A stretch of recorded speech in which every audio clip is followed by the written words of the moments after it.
தேற்றரவாளனே, என்னை தேற்றும் தெய்வமே, நீர் நெருப்பாய் வருவீர், நீர் காற்றாய் வருவீர், நீர் அக்கினியாய் வருவீர், நீர் அன்பாக வருவீர். Praise the Lord. கிறிஸ்துவுக்குள் பிரியமானவர்களே, இந்த நாள் ஒரு புதிய நாள்.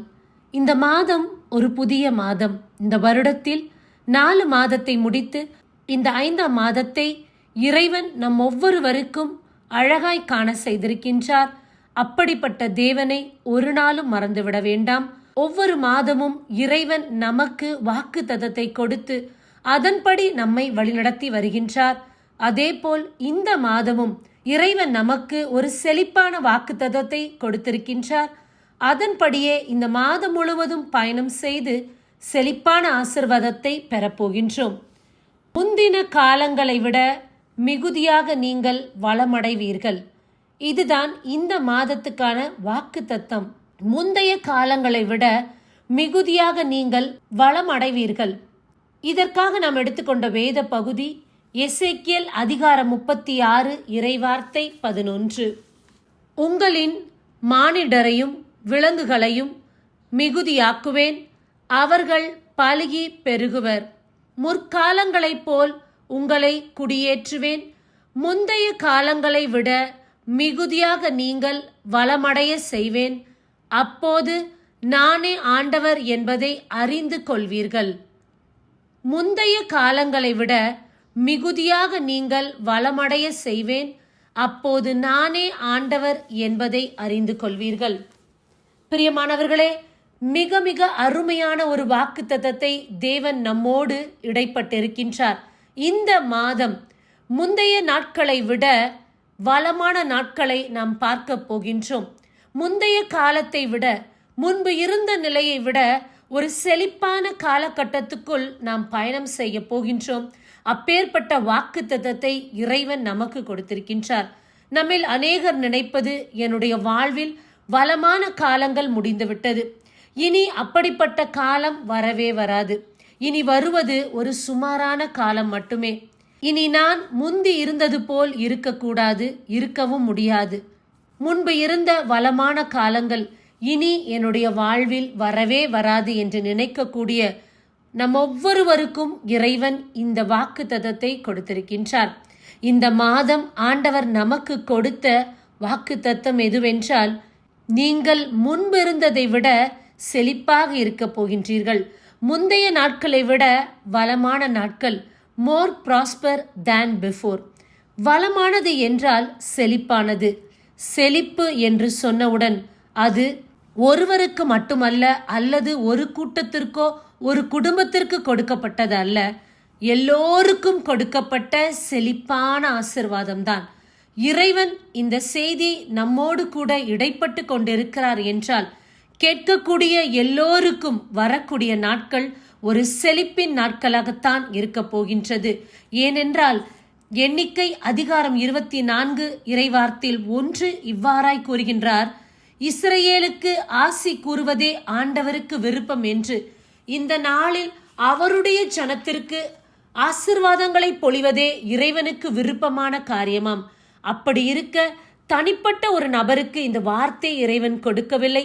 இந்த செய்தியை கேட்கின்ற உங்கள் எல்லோருக்கும் இறைவன் இந்த செழிப்பின் ஆசீர்வாதத்தின் வார்த்தைகளை கொடுத்து கொண்டிருக்கின்றார். செழிப்படைவீர்கள் என்றால் எல்லாவற்றிலும் நீங்கள் ஆசீர்வாதமாய் இருக்க போகின்றீர்கள். இறைவன் கொடுக்கக்கூடிய ஒரு செழிப்பான நாட்கள். அநேக விதத்தில் தேவன் அவருடைய செழிப்பான ஆசீர்வாதங்களை நமக்கு தருகின்றார்.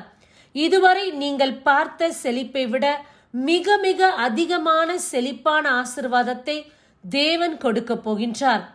வளம், செழிப்பு இவை எல்லாமே மிகுதியை குறிப்பிடுகின்றது. செழிப்பு என்று கேட்டவுடன் உலக பிரகாரமான செழிப்பை மட்டும் நாம் நினைக்க கூடாது. ஆண்டவரோடு ஆன்ம ரீதியான செழிப்பையும் நாம் நினைக்க வேண்டும். இதுவரைக்கும் என்னுடைய வாழ்க்கையில் எல்லாம் குறிக்கப்பட்டது போல நடக்கின்றது. குறிக்கப்பட்டது என்றால் எல்லாம் முன்பே எழுதப்பட்டது. இதுதான் என்னுடைய சம்பளம், இப்படித்தான் என்னுடைய வாழ்க்கை இருக்கும், இதெல்லாம் என்னுடைய கடமை, இந்த வயதில் நான் ஓய்வு பெறுவேன், அதற்கு பின்பு என் பிள்ளைகளை எதிர்பார்த்துத்தான் என்னுடைய வாழ்க்கை இருக்கும் என்று சிலருடைய வாழ்வு குறிக்கப்பட்டது போல, எழுதப்பட்டது போல நடந்து கொண்டிருக்கின்றது. அப்பேற்பட்டவர்களுக்கு இறைவன் சொல்லுகின்றார், இதுவரை குறிக்கப்பட்டதும் எழுதப்பட்டதும் இருந்ததாக இருக்கட்டும். இனிமேல் வரக்கூடியது எழுதப்படாத வளமான காலங்கள் உன்னுடைய வாழ்க்கையில் வரப்போகின்றது. இன்றிலிருந்து முந்தைய காலங்களை விட, முந்தைய நாட்களில் நடந்ததை விட செழிப்பான ஆசிர்வாதங்களை நீ பார்க்க போகிறாய். உன் வாழ்க்கையில் நீ எந்த இடத்தில் நின்று கொண்டு இருந்தாலும் அந்த இடத்திலிருந்து உனக்கு ஒரு புதிய வளமான ஆசிர்வாதங்கள் ஆரம்பிக்க போகின்றது. உன்னுடைய முந்தைய நாட்களை விட வரும் நாட்கள் மிக மிக செழிப்பாக இருக்க போகின்றது. மனிதன் தீர்மானித்து திட்டமிட்டு வைத்தது ஒன்று, இன்றைக்கு இறைவன் உங்களுக்கென்று செழிப்பான ஆசிர்வாதத்தை அவர் திட்டமிட்டு வைத்திருக்கிறார். இப்போது நீங்கள் ஆண்டவரின் உண்மையான அன்பை அறிந்து கொள்ளக்கூடிய நாட்களாக இருக்கின்றது. அவரால் செய்ய முடியாத காரியம் இந்த உலகில் ஒன்றுமில்லை என்று புரிந்து கொள்வீர்கள்.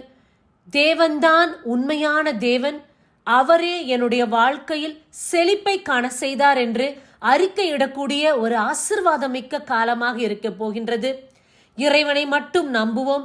இறைவன் இன்றைக்கு நமக்கு கொடுத்த வாக்கு தத்தத்தின் படியே இனி வரக்கூடிய காலங்கள் எல்லாம், இந்த மாதம் மட்டுமல்ல, எல்லா மாதமும் எல்லா நாட்களும் செழிப்பின் ஆசிர்வாதத்தின் காலங்களை நீங்கள் பார்க்க போகின்றீர்கள்.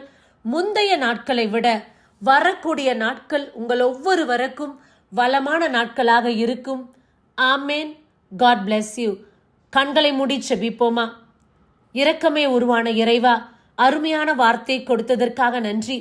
இதோ இந்த மாதத்தின் மிகுதியான வளமான நாட்களை நீ காணப்போகிறாய் என்ற வாக்கு தத்தத்தை கொடுத்து எங்கள் ஒவ்வொருவருடைய இருதயத்துக்கும் ஏற்றவையாக, உகந்ததாக, வறண்ட நிலத்தில் நின்று கொண்டிருக்கும் போது அந்த இடத்தில் ஒரு நீரூற்றை நீர் கொடுப்பது போல, இதோ வறண்ட எங்கள் வாழ்க்கையில் செழிப்பான ஆசிர்வாதத்தை கொடுப்பேன் என்று வாக்குறுதி கொடுத்திருக்கிறீர். அதற்காக உமக்கு நன்றி செலுத்துகிறோம்.